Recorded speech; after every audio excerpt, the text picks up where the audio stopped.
One. Good morning, everybody. It is Wednesday, June 28th. I am pleased to see so many people here at the council for our very first conversation with the villages of Montgomery County. And this is a really important conversation. And a few months ago, Doug Gaddis, the executive director of the Silver Spring Villages, reached out to me and said that he would very much like a meeting for me to talk with the Silver Spring Villages about issues of importance to the residents there and the members. And I said, well, I know that conversation is going to be important to a lot of other people, not only the members of other villages, but also my colleagues. And so here we are today, having invited all the villages throughout Montgomery County and all members of the Montgomery County Council to engage in this really important conversation. And so I believe there are 21 of the 26 villages represented today. And then in addition to that, there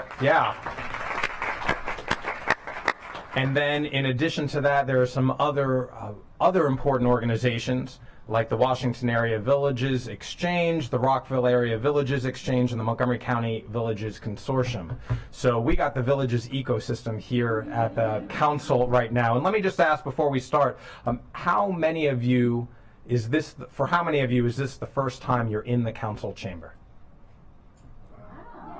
That is almost everybody. Well, welcome to the county council, where so many important decisions that are affecting your lives and affecting the lives of all 1.1 million residents of Montgomery County are decided. And the decisions that we make are so critically important, recognizing that Montgomery County has one of the largest aging populations in the entire DC region. And so we want to make sure that everybody has access to health care, everybody has access to transportation, and everybody has access to each other for networks and sociability. And that is really going to be the focus of today's conversation, I presume.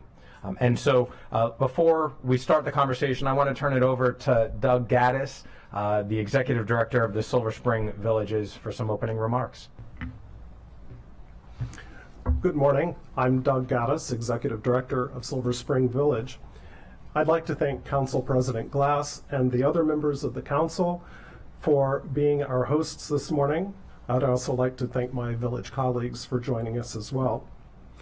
It's been many years since there have been this many new faces on the county council, so we are very excited by this opportunity to help you explore one of the county's greatest treasures. What you see behind me is something really rather extraordinary. The volunteer leaders, staff, and members representing 21 of the county's 26 operating villages, the largest single concentration of villages anywhere in the United States. To put that in context, our county villages account for more than a third of all the senior serving villages in the DMV region and more than 7% of all of the villages currently operating throughout the country. We're here today to indulge in a little bit of well-deserved bragging about how our tiny nonprofits are transforming the reality of aging in Montgomery County. I'd like to take a moment to highlight the uniqueness of each of our organizations. Most of us have the word village in our titles because we share the common belief in the value and effectiveness of neighbors helping neighbors, the wisdom of supporting the self-agency of older adults in controlling their lives, and the imperative to use all of the tools in our arsenal to combat the deadly effects of social isolation and loneliness. But beyond that, we're an enormously diverse group of organizations. Some of our villages are intergenerational, some have staff, some do not. Some focus entirely on volunteer services, while others add an astonishing array of social, educational, recreational, and cultural activities. Some are best classified as micro-organizations, while some are tiny. And in the larger context of nonprofits, even the biggest among us is just plain old small. Later in this session, it will be my pleasure to introduce you to representatives from several villages who will dive a bit more into our differences and similarities, They will share information about the collective impact we are making in the county each day, about the creativity and innately collaborative style of villages, and about how you, as our elected leaders, in the course of your workday, can effectively partner with us to educate your constituents about this vital resource. I encourage all of you to ask whatever questions may come to mind during the Q&A period. I can assure you that none of us in this room are shy about sharing our enthusiasm for our organizations or for the village movement. Again, I would like to thank the members of the council and my village colleagues for being a part of this important conversation today. Well, thank you very much, Doug. Yes. You have every right to be proud of the work that you and everybody in this room has done, the collaboration, the ingenuity, and the care for our shared community. That's really what this is all about. Now what I'd like to do is have my colleagues introduce ourselves to you very briefly so that we can then get into a conversation as well. And I'm Evan Glass, I'm president of the council. I also am an at-large member of the council representing the whole county. During this term, I am also the chair of the Transportation and Environment Committee, and I also serve on the newly formed Economic Development Committee. And it is my honor to serve as president for this body right now, which is the most diverse council we have ever had in our history, with a majority women serving. So thank you to you smart voters out there. And with that, I'll turn it over to Vice President Friedson. Thank you, President Glass. Thank you to Doug for your leadership and for your idea to bring everybody together. I was going to say it takes a village, but it actually takes 26 and counting. So really appreciate it. And I've met with a number of the villages throughout the years and recently, but never have we had a gathering of the clans, so to speak. And this is really just a great opportunity for us as a body and to work on the partnership that we can and should be having with your organizations to help strengthen our communities. So I am Andrew Friedson. I serve as the Vice President of the County Council this year, probably more aptly for this group perhaps. I represent District 1, Bethesda, Chevy Chase, and Potomac, and represent probably by far the most villages of any other district anywhere in the county. The district was even bigger previously, and so there are some that I have are no longer in my district, but still have some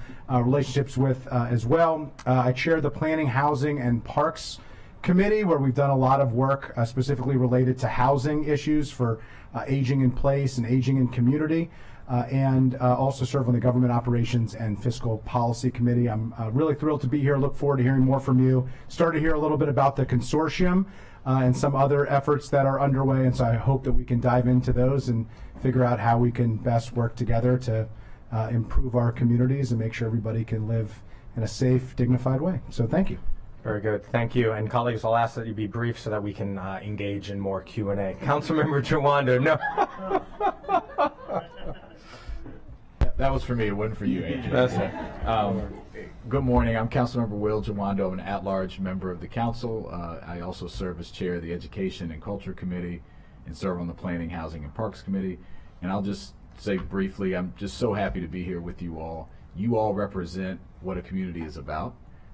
And during COVID, we needed you a lot, and we need you even more now. We as human beings, literally, when we're not with each other, we get sick. And that's what a village does. It connects community in an intentional way. And so thank you for doing it, and happy to be here with you today. Councilmember Katz. Thank you very much, Mr. President. I'm Sidney Katz. I'm the council member for the 3rd District, which is about 85 to 90% the municipal boundaries of Rockville, Gaithersburg, and Washington Grove. The areas that are next to it, with a little bit of those areas, they're also included in the 3rd District. I'm in my 3rd and final term. We are term limited on this board, and this is my 3rd term. I'm the chair of the Public Safety Committee. I serve on the Government Operations and Fiscal Policy Committee. I served as County Council President in 2019, right during the pandemic. It was just a lovely situation.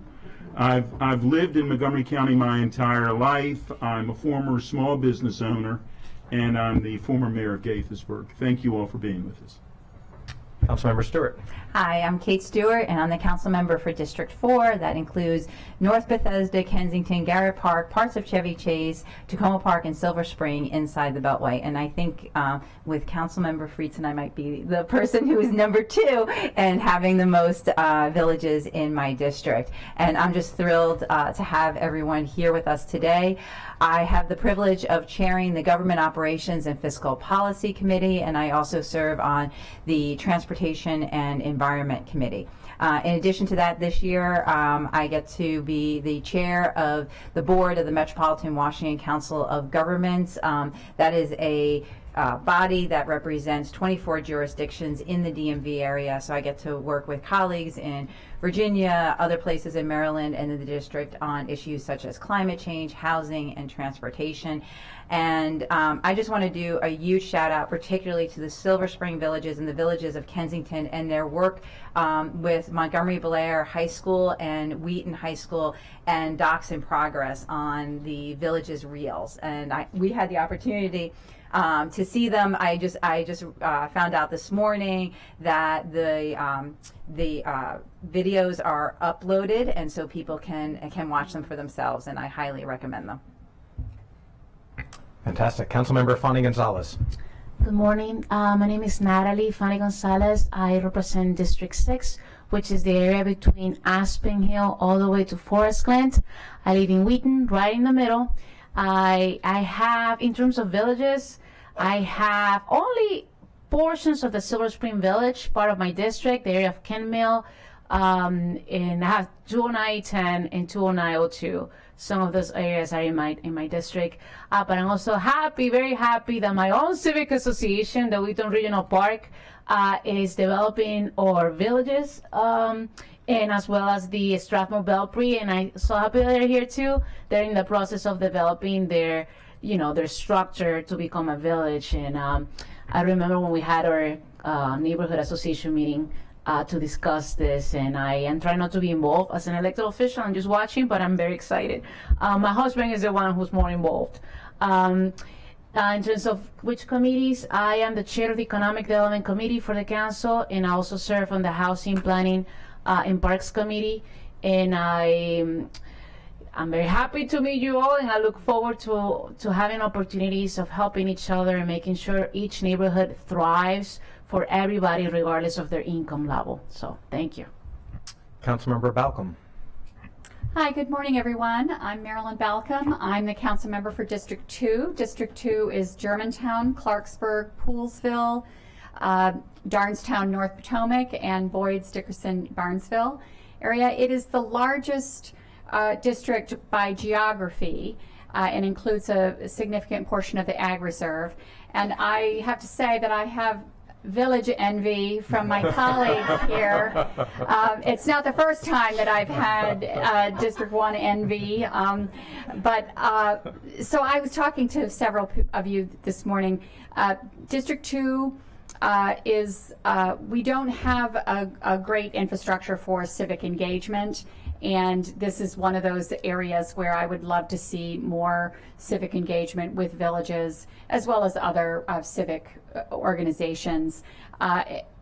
In representing the Ag Reserve, parts of the Ag Reserve with my partner, Councilmember Lukey, isolation is an issue. People who live in rural areas, and I think that this would be a great opportunity to make sure that that our residents are engaged. So I look forward to the conversation, and hopefully next year when we do this again, I can talk about all the villages in District 2. Thank you. Thank you. Councilmember Mink. Good morning. So glad to see you all here today. My name is Kristen Mink. I have the honor of representing District 5, which was one of the quote-unquote new districts. We're on the East County primarily, so Burtonsville, on down our East Coast there, Stonegate, Colesville, Fairland, White Oak, Hillendale, down through Four Corners, and then loops out west to include Leisure World. And we have two villages, the East County Senior Village and Greater Stonegate Village. So glad to see folks from both of those here today. I'm sit on the Education and Culture Committee. I'll note that I'm a former teacher. I started off my teaching career in NCPS, so that's near and dear to my heart. And I also have the pleasure of serving on the Public Safety Committee, as well as being the lead for libraries, which has so many wonderful resources for our senior community, and I look forward to working with all of you to leverage resources from there, as well as other county resources that some of which are really, I think, underutilized, and the villages, of course, are the perfect place to bring specialized county services really directly to you. I had the pleasure of working with my office, for example, to just do recently a session on how to leverage technology in the senior community. So would love to talk to any of you about bringing those services directly to you all. And rounding us out this morning is Councilmember Luedtke. Thank you. Good morning. I am Dawn Luedtke, and I represent newly created District 7, which I like to think is lucky. And that is in the north part of the county, so it covers the entire top side of the county along the Howard County border all the way out to the border where Montgomery, Frederick, and Howard meet. So it's only Ashton, Sandy Spring, Brookville, Laytonsville, Damascus, Montgomery Village, and Durwood. So as Councilmember Balcom stated, we split the Ag Reserve. So we do have a lot of overlapping issues that we deal with, particularly in our more rural areas of the county. And I came to the county council. I'm an attorney by background, and I spent the last 9 years as an assistant attorney general for the state of Maryland. On the council, I serve on the HHS, Health and Human Services, don't use acronyms, Dawn, and the Public Safety Committees, and I also serve as the council's lead for crisis response, and then I serve on our Board of Social Services, the Criminal Justice Coordinating Commission, and the Human Trafficking Prevention Commission. And I'm very happy here to see that Evelyn Harkins from Only Home for Life is here today. She's also my kid's school nurse. And I know within my district, in addition to Only Home for Life, we have Mill Creek Village and the Manor Connections, and we have plenty of room to grow. My district borders on the east side, Councilmember Minks, so we share that Norbeck Road corridor, and she has the Leisure World side and I have the other side, but certainly there are a lot of issues that affect our Leisure World residents that we both care deeply about and need to work collaboratively on. So thank you, and happy to have you all here today. Fantastic. So now you know a little bit more about all of us, and we, for the next 45 minutes or so, want to learn a little more about you. And Doug Gaddis is going to be serving as our Phil Donahue of the morning, and is going to walk around and entertain any questions or comments any of you have. So, Doug, the floor is yours.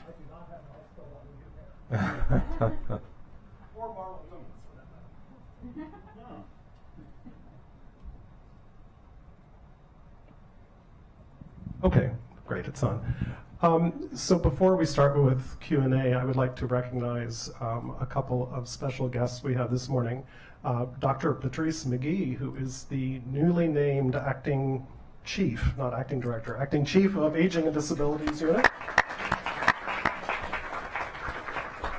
Also our beloved Pazit Aviv, who is the village's coordinator for the county. And finally, my friend and colleague Elizabeth Hale, who is Executive Director of Bethesda Metro Area Village, who did yeoman's work helping put all this together. We have 3 speakers with brief comments, and so I will contact each of those people and ask them to speak, and then we can open it up to questions for the council. So our first person is Trish Evans, who is the village's facilitator for the Rockville Area Villages Exchange. Thank you so much. This is really exciting. I'm consider it a privilege to be here. Again, my name is Trish Evans. I'm with the City of Rockville. I am a staff person, although you're going to hear from 2 village volunteers who roll up their sleeves like many of the people behind me and do the hard work that it takes to create a village.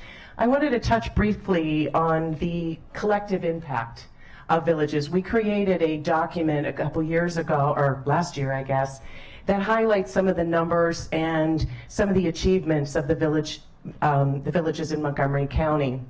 But I do want to say that villages are not just about numbers. They're not about the dollars, the thousands of dollars that are saved in what would be social services and other ways of, human, you said HHS, Health and Human Services. These, it goes beyond dollars. It goes beyond the thousands of people whose lives are touched in some way, either because they participate in a village, or because they attended an event, or they got a friendly visit from a village volunteer. It's more than the number of services that are created. All of these numbers are in your collective impact report, so I don't want to take a lot of time to go into those. But I did want to talk about the human collective impact. And there are countless stories of seniors and others of many, many ages who have been touched in such a deep way. Friendships have been forged.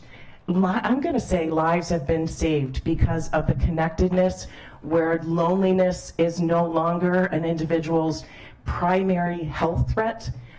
Villages provide a great deal of fun. Oh my goodness, the creativity, the planting, the gardening groups, the speaker series. I could go on and on and on, but I want you to hear that from the folks in the audience. The villages really talk about the heart of the community they serve, and what used to be sort of, we all talk about, in the street I grew up on, everybody knew each other and we looked after each other's kids. And well, we have to do that intentionally now. This is not something that, people are so apt to go into their apartment and close their doors or close their garage door as soon as they pull in, and they're not being intentional. And so the village movement, the village concept collectively is looking to combat that. So I have to do a shout out because I do represent the villages of the City of Rockville. Most of these villages are babies. We have one that is established as a 501c3. That is the King Farm Neighbors Village, and they are doing gangbusters. During COVID, they and their memberships embraced the virtual world and were able to really, really thrive and keep their community connected. There are several other villages just in the city limits that are providing, so District 3 is going to really catch up in those numbers. Representative, I know, I'm way too competitive, as is, I know, Councilmember Katz. So that being said, we've got villages sprouting, and I say sprouting because really what it was about is sprinkling the seeds, and that's my job, and then help them grow. We've got Town Center Area Village, we have West Rockville Connects Village, we have East Rockville Village, and we have representatives here from those villages. Like I said, we have King Farm, Potomac Falls Orchard Ridge is one. They have their first event coming up this week. So it's really taking off, and people really want to get involved. So I also wanted to give a shout out to the Rockville Area Village Exchange, because villages need partnerships. They need your partnership. They need private partnership. We have Mr. Levy from the Commission on Aging. We have county support. We have city support. We have businesses support. So all of these things it's interconnected. And so the Rockville Area Village Exchange was formed as a nonprofit to support not just Rockville villages, but all county villages. They use their resources that they get to help support startup villages, provide technology, graphic support, and other kinds of support. So I could go on and on because, like you said, there's such enthusiasm here, but I am going to turn it over to Doug. Well, Trish, I will just say thank you for your work, and you all have provided us with a lot of good reading material. And in quickly looking through the Montgomery County Villages Collective Impact Report, Trish, to your point, over the last year or during the course of this report, more than 3,353 social events occurred. So thank you for making sure that nobody is living in isolation and that those connections are formed. So thank you, Trish. And Vice President Friedson, I think she gave you a shot across the bow that you may lose your throne with a greatest number of villages. Challenge accepted. I'd also like to introduce Sylvia Saunders with East Coast Village, East County Village.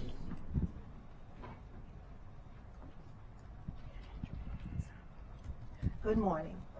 Good morning. As Doug said, my name is Sylvia Saunders, and I am the president of the East County Village Seniors. Doug has spoke with you. Ms. Saunders, if you want to hold the microphone closer to your mouth. Oh, that way. Thank you.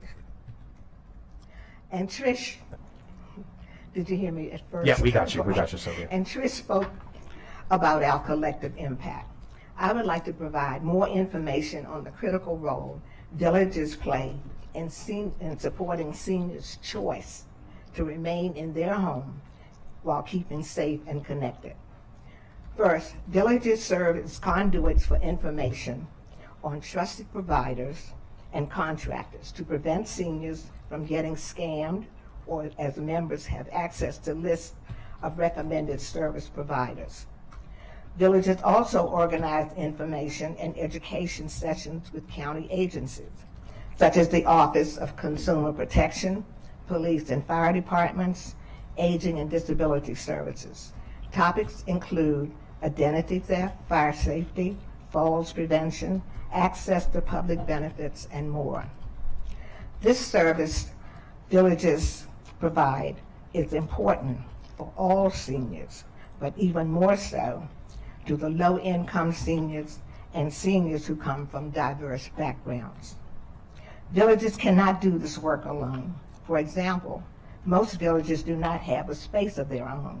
Some villages partner with their local community center or library. They bring the content and organize the event. The space is free, and the center helps with event promotion. When such events are offered on Zoom, they are also offered free to others in the community. Another fact that is important to know about villages is that they seek to be inclusive and diverse. Some villages do not charge any dues or very little to make sure that financial need does not prevent people from joining. Other villages have deep discounts for members in need. There are still many parts of the county where there are little or no villages, especially in lower income neighborhoods. The new consortium organization, which you will hear about from Fran, will aim to support such villages, whether they already exist or are in development. Finally, village leaders who are committed to diversity, equity, and inclusion meet monthly to strategize ideas and share challenges. This work group invites guest speakers to talk about unique characteristics of different communities and good outreach strategies. This is a work in progress, slow, but villages remain optimistic and committed to this goal. Thank you very much, Sylvia, for that. And your dedication to equitable access to all the villages. And next we have Fran Randolph, who is with the villages of Lakelands and Kentlands. Thank you. I need to sit down. So you just heard several wonderful presentations about the importance of villages for older adults, and hopefully now you have a better understanding of what villages are and what impact they have on people, older adults in Montgomery County. So we believe that you can have an important role in promoting villages in Montgomery County. And I'm here today to offer some suggestions that you could do to help start the development of villages in your district, as well as to sustain and grow those that already exist. And they're brief. Number one, educating the public by including information about villages in your newsletters or on your websites. This would help to raise awareness of the benefits of villages and encourage more older adults to join. Many people still think that a village is a building. They don't realize that it's an organization that's part of a national movement. So if you want to include information about villages for your newsletters or websites, just let us know. We'll be happy to give you content. 2, work with local governments to make it easier for villages to operate. This could include encouraging cities, towns, and communities to provide villages access to public spaces, such as community centers and libraries, so that they can hold meetings or events. There are many, many villages that are using their limited resources to pay rent for meeting space, and that can be very expensive. 3, continue funding villages. We are deeply, deeply grateful for the funding that has been made available through the HHS budget. These funds have been absolutely critical to sustaining our villages, increasing the number of people who are served and expanding the services and programs they provide. We appreciate the continuation of that funding each year. 4, provide seed money to communities that want to start villages. As we've heard, there are many communities in Montgomery County that do not have villages. However, with very, very modest funding, people could start building villages. For example, the village at Kentlands and Lakelands started with very little funds, but we're also the only one in Gaithersburg to date, and there's clearly a need for more villages throughout Gaithersburg. 5, provide technical assistance to villages. HHS supports the village coordinator, Pazita Veep, and she has had a huge impact in growing villages in Montgomery County. In addition to continuing her position, it would be great if technical assistance resources could be provided to villages that would help them through some of the more complicated tasks of building a village, like helping communities obtain legal advice around becoming a 501c3, assistance in writing bylaws, training and fundraising, and learning how to market villages to the community so that people will join. Again, these are just a few examples. We're talking about ma and pop type organizations, and we don't necessarily have all the skills that we need in order to really give birth to villages and help them sustain. Finally, we are looking to support the development of the hub and spoke model. This is an approach that is being implemented in various communities around the country. The model consists of a hub, which is a nonprofit organization that provides organizational and administrative support to several spoke villages. Spoke villages have the option of purchasing services, purchasing programming, purchasing administrative support from the hub. And what does this result in? According to a lot of surveys that have been done and evaluations of hub and spoke models, there's a reduction in the cost of operating villages because there's a shared in cost savings, and there's increased sustainability in villages. Also, it's a really good model to help the formation of new villages. So far, a consortium, which is made up of representatives from different villages, has been created to implement the model. They are currently waiting to find out if they've been approved for the county and state grants that they've applied for. And these funds, if awarded, will help finance the development of this model in Montgomery County. So in conclusion, we believe that villages are a valuable resource for Montgomery County. In addition, we believe that these suggestions, if implemented, will ultimately improve the quality of life for older residents living in Montgomery County. So thank you for your time and for your consideration. thank you, Fran, for those comments, which are very timely. As all of you, I'm sure, are aware, the council and the county recently passed our FY24 budget, which means conversations about the FY25 budget have already begun. And so the requests that you've made, other changes you would like to see, I'd encourage you to speak with all of us privately, speak with the county executive, speak with our incredible Department of Health and Human Services team, and we will see what we can do to make some of those things a reality in the future.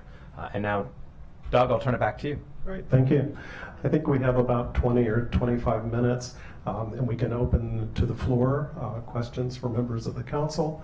I also want to recognize Mary Jo Deering, who is founder of a local village, Maplewood in Wingate Village, and also the president of the Washington Area Villages Exchange. Thank you very much, Doug, and it's very good to be here and see so much enthusiasm for our villages. Thank you in advance. So yes, I'm president of the Washington Area Villages Exchange. I'm WAVE, she's the rave. We go together, right? And we are the umbrella organization for villages in Maryland, Virginia, DC, and even West Virginia. And right now, we know of 75 villages in our region, of which 41 are in Maryland. I just did the math while I was saying that, 56%. I mean, so yes, this is a very important block. Our goal is to strengthen both existing and developing villages and to promote some momentum both regionally and nationally. And we do this through diverse programming on topics like effective board management, insurance issues, and risk management for villages. Significantly, we offer mentoring. We offer it one-on-one mentoring free to any developing village, and once you're a WAVE member for $35 a year, why you can get one-on-one mentoring on any topic whatsoever. And very importantly, we offer networking opportunities not only for village leaders, but for their participants who may become leaders of their villages. So we think this is a good example of how villages are really strengthened when they work together. And we really see Montgomery County as leaders of the village activities in our region. Not only for their diversity, I'd like to point out the no-fee, low-fee, and intergenerational villages. But also, there's been significant individual points of leadership, and Doug personally has, just as you've seen in organizing this today, he has really stood up, as have others. He brought together a combined calendar of events during COVID, so that anything that was open to the public on Zoom is now on the WAVE website, and much appreciated. So,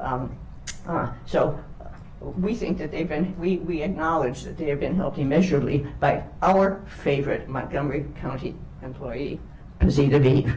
Yay again, right.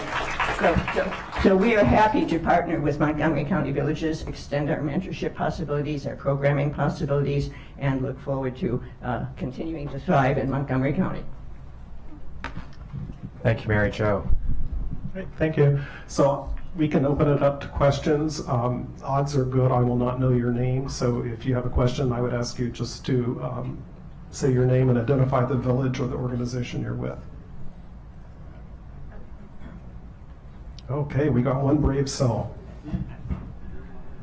Thank you very much. I'm John Greel. I'm the treasurer of Burning Tree Village, and I'm looking at the report, great report, and I looked at the numbers on page 5, and my question for the council is, this represents 15 cents per person in the county in your budget here. If you would double that, that would be just fabulous. Thank you for the math, John. Anybody? Popular question. This person I do know, Donna. Hi, I'm Donna Mason, and I'm with North Bethesda Village. Years ago, when I worked for the county, there was an interagency group that met to discuss aging issues. Is there any such group right now within the county council that works together to discuss issues facing older adults in the county? So thank you for that, Donna. There is the Commission for the Aging. I know that there are a number of current commissioners here. Bob Levy, if you want to make a comment. Bob, I know there are a number of former commissioners here. So in addition to HHS and the committee work that we do here, and our chair, Council Member Gabe Albernaz, is unable to join us today. But if anybody wants to respond to Commission for Aging, Doug, do you want, or Bob, do you want to just walk up to the table and give a pitch for the commission? Thank you, Council President Glass, and thank you for the chance to speak. I am a fairly new Commissioner on Aging, which is remarkable since I've been aging for a very long time. But what always strikes me about our work on the Commission is that we cover the entire range of aging issues in the county, and you can't talk about aging issues in the county without also talking about income inequality in the county. And one of my particular concerns has been to educate both sides of the county, rich and poor, as to... You want to just in front of you? The button, there's a button right there. Got it. Okay. Am I back on the air? I think so. You haven't been canceled yet. You're working on it. As you know, and as all of us know, Montgomery County is two places. This is a very prosperous community, and also a community with real needs and real poverty. One of the statistics that I always like to cite within the world of the Commission on Aging, but also around the county, is that in Montgomery County there are more students in the public schools on free and reduced meals than there are in all of the public schools in the District of Columbia. So if anybody thinks that Montgomery County is milk and sugar, it is for some people, but not for all people. And that goes double, I think, for aging people. Just one other comment, if I could. One of the great values of the villages is their insistence on and their emphasis on aging in place. And as you know, on the council, one of the great worries in this county right now is that many of our better fixed residents are shipping out to Sunbelt states where they can live for 6 months and 1 day and become residents of Florida and not pay any taxes whatsoever in Montgomery County. This is a real worry, and it should worry every one of you on the council. It worries us on the Commission on Aging. And so as you consider our modest budget request from 15 cents to 30 cents, recognize that aging in place has an economic impact and an economic aspect. And the more people we can keep here and keep happy here and to keep aging in place, the better for the county. Thank you, everybody. Thank you. Thank you very much for your service, Bob. Ma'am, would you like to make a comment as well? Yes, so you can hit the button right in front of the microphone. You're perfect. You're on. All right. Good morning. My name is Kendall Matthews. I'm a member of the Commission of Aging and have been a member for over 3 years. The Commission is our vehicle of advocating for senior needs. We are broken down into four parts. We have a committee that is aging in community. What do? They look around as what are some things that seniors need as far as they age. We're looking at Thrive 50. How can we modify homes so that they will accommodate seniors once we age? And I hope that some of the homes that have been built very soon, particularly the Leggett apartments, and I've seen them, age friendly, where people can move around in wheelchairs and walkers. We also have a communications committee. Our communications committee has a little program. It's called 50 Plus, and we talk all about some of the needs of seniors on this program. Communications also, we make sure that any kind of legislation or so forth is put out in the community for seniors. Our next committee is public policy. where we advocate for the needs of seniors at the local, state, and national level. One of the areas now that we really are focusing on is inspection in nursing homes.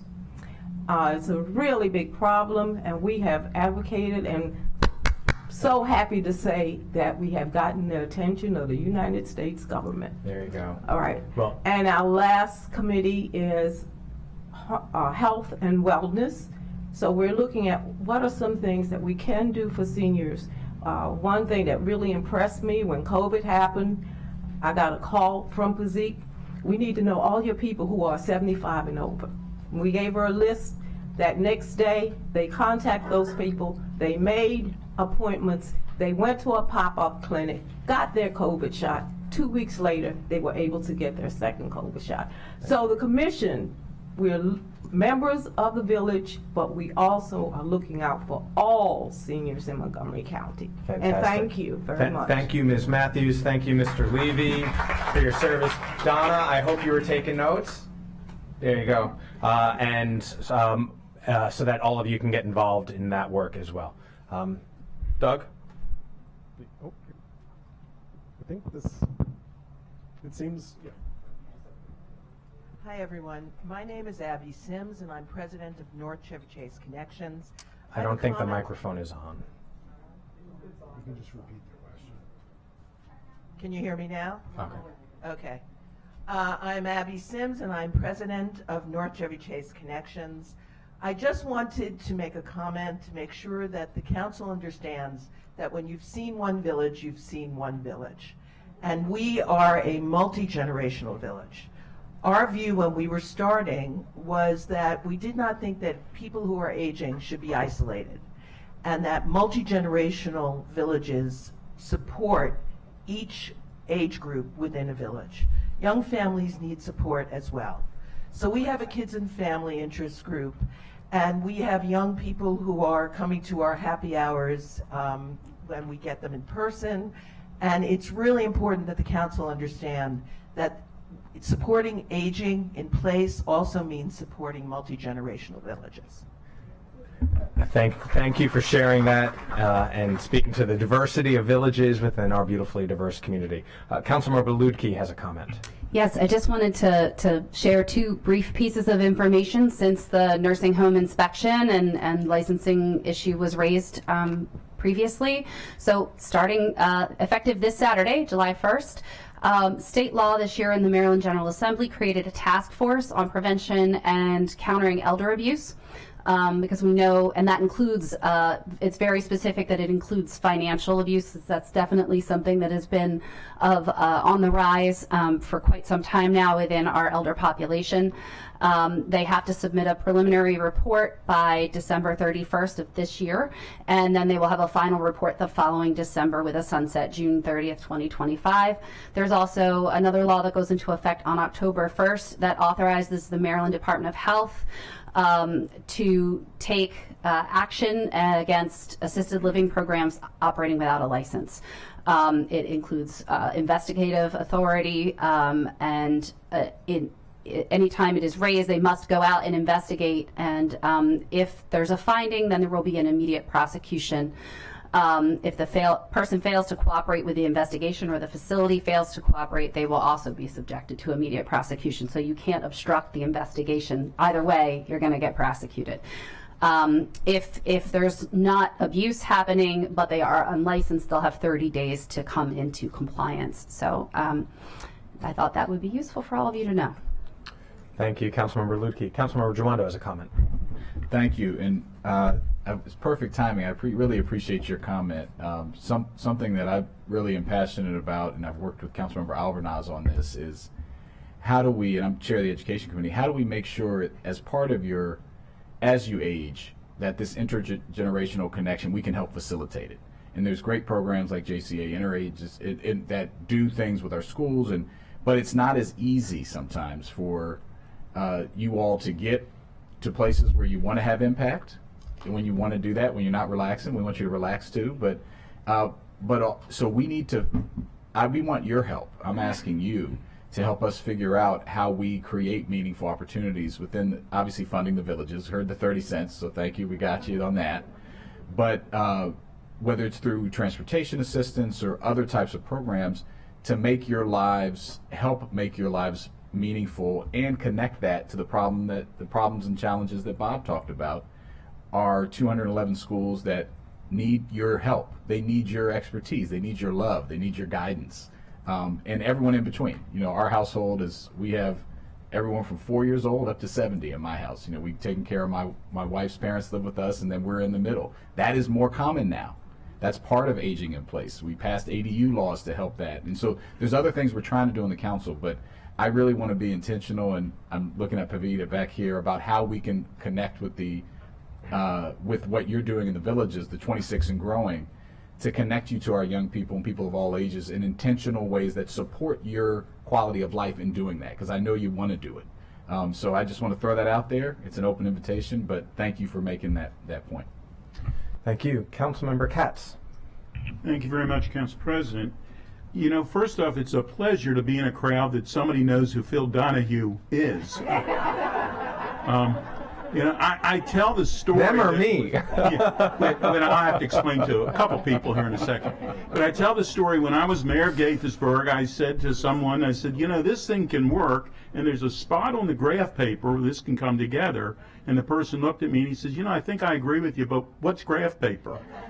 So anyhow, first off, thank you all so very, very much for what you're doing. It's so important, and my colleagues have heard me say many more times than once, and that I sincerely believe a community is a family, and that's exactly what you're doing. You're working together as a family, and that's what we need to be doing. I also ask that when you are creating or continue to have discussions on a topic about a village, that you include us. Please put us on your email list. We don't know what we don't know, and we need to hear what you're doing, and if you would like us to be there or whatever, but please include us, because we want to help. And I believe all of my colleagues will shake their head yes on that. Please include us on your topics. And then the last is that, you know, I grew up in Gaithersburg, and I mentioned this earlier today to some folks, that as an example, Asbury Village, which is, I guess, not a village, it's a village, but it's not a village, however that could be said. But in Asbury Village, there again, I think you need to have discussions. I know their administration, and if you would like me to help you have discussions with them, it would certainly be helpful. I would be more than happy to be helpful. But areas like that, I have said for years that that's one of the greatest brain trusts in America. I don't care what the topic is, somebody worked on it in somebody's presidential administration. And we need to hear from them, and we need to get people involved. So thank you for doing what you're doing. And if my office in any way can be of assistance, I know that Trish and others are not shy, but please, each one of you, please contact us. Thank you. Thank you, Mr. President. Thank you. Councilmember Mink. Thank you. Absolutely agree with my colleagues, and thank you for that. I was going to just also add on that if you are interested in expanding ways in which you partner and work with the Montgomery County Public School System, that is something that I think MCPS is also increasingly interested in doing, and I would love to help facilitate that in any way that I can.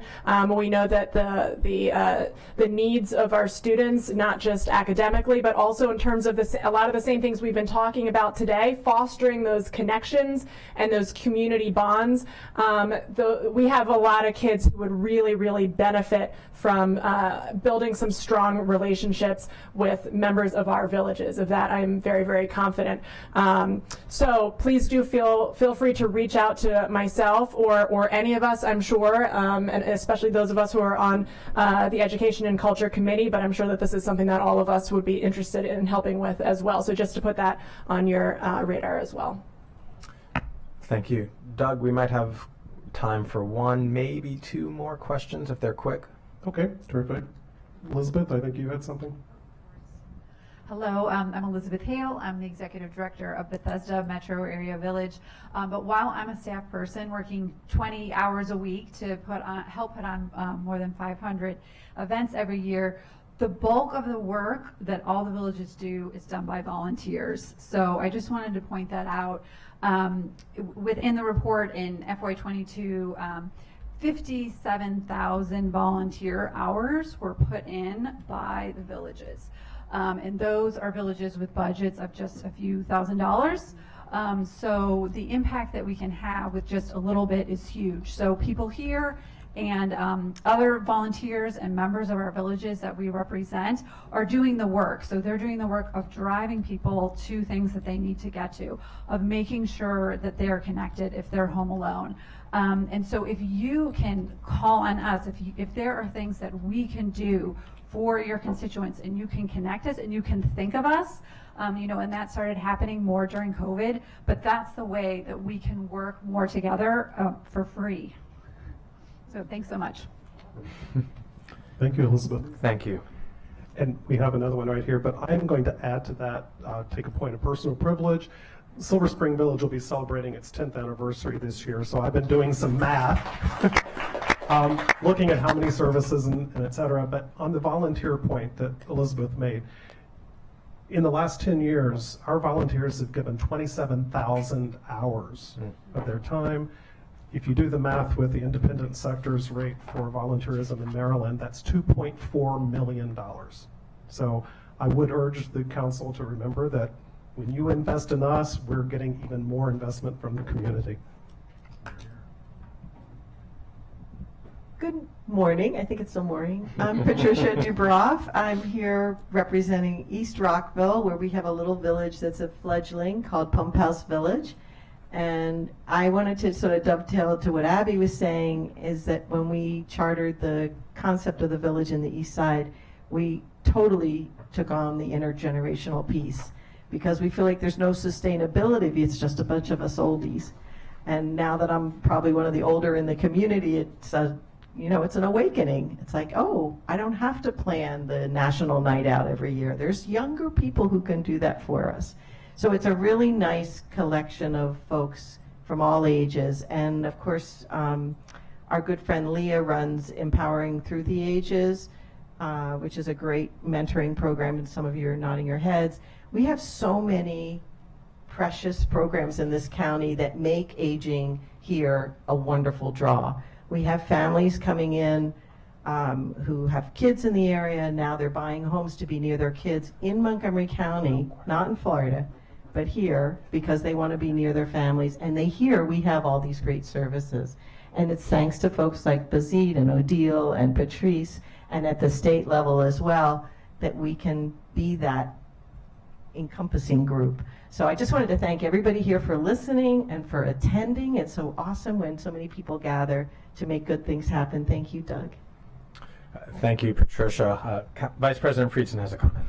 Yeah, first of all, thank you. When I got involved in civic activism from my mother, going to the RSVP program at my elementary school when she was a PTA leader in the retired senior volunteer program, where older adults came to volunteer in the schools. So just connecting that, this has been happening for a long time, and the villages has really lifted up some of these programs to make them sustainable in the long term. So thank you for that. We do have some great programs, and we need to do more, and we need to partner better and collaborate more. So I think this has really been a great example of that. I did also want to note the housing piece. The council has done quite a bit of work on trying to help age in place and age in community, changing zoning standards and regulatory rules to make it easier.